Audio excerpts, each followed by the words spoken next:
Assalamualaikum warahmatullahi wabarakatuh. Perkenalkan, nama saya Salsabila, Prodi Pendidikan Bahasa Arab, Fakultas Bahasa dan Sastra, Universitas Negeri Makassar.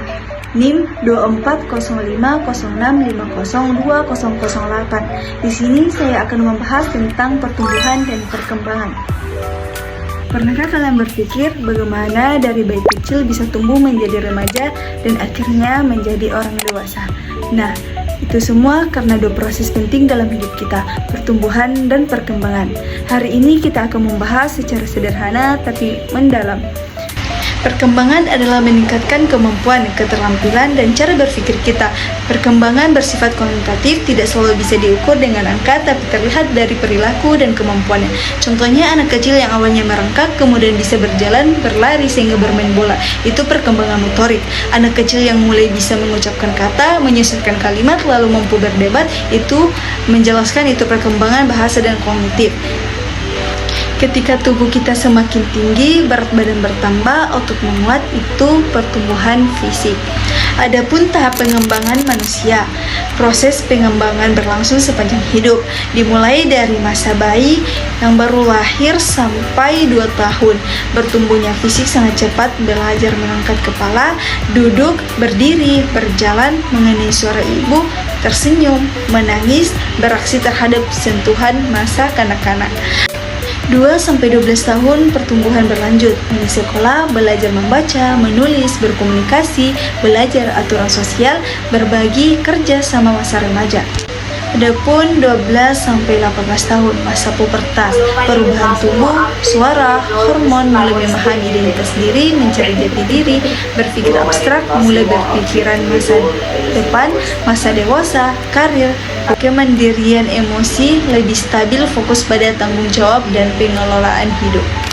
Adapun faktor yang mempengaruhi pertumbuhan dan perkembangan, kita dipengaruhi oleh banyak hal seperti faktor genetik dari orang tua. Inilah cetakan dasar tubuh kita, misalnya tinggi badan, bentuk wajah, struktur tulang, atau potensi bakat tertentu. Nutrisi yang cukup, tubuh memerlukan karbohidrat, protein, vitamin, mineral, air, dan serat. Anak yang gizi buruk biasanya pertumbuhannya terhambat bukan hanya fisik tapi juga kecerdasan. Lingkungan yang sehat, bersih, udara segar, tidak terkena asap rokok, air layak minum, semua mendukung pertumbuhan optimal. Perbedaan pertumbuhan dan perkembangan dalam kehidupan nyata. Bayangkan kamu punya 2 teman. Teman yang A tubuhnya tinggi dan kuat, tapi ia masih belum berani berbicara di depan umum dan sering takut mengambil keputusan. Sedangkan teman B itu tubuhnya biasa saja tapi punya kemampuan berdiskusi, percaya diri, dan bisa memimpin teman lain. Siapa yang lebih berkembang? Jawaban bukan hanya soal badan.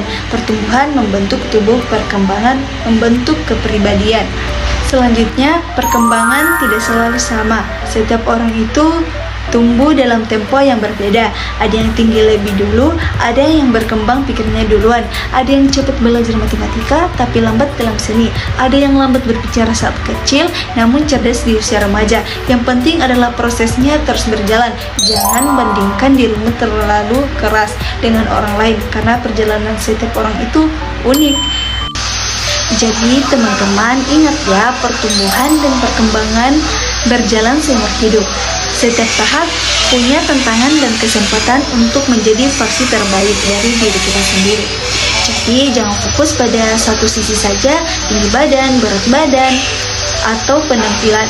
Bangun juga pola pikir, sikap, kemampuan komunikasi, serta empati. Karena pertumbuhan membentuk tubuh, sedangkan perkembangan membentuk kepribadian. Teruslah belajar, berusaha, dan berani mencoba hal baru. Jadi manusia yang tidak hanya besar. Jadilah manusia yang tidak hanya besar secara fisik, tetapi juga besar dalam hati, pikiran, dan tindakan. Terima kasih sudah menonton. Kalau video ini bermanfaat, jangan lupa like dan share ya. Sampai jumpa di video berikutnya.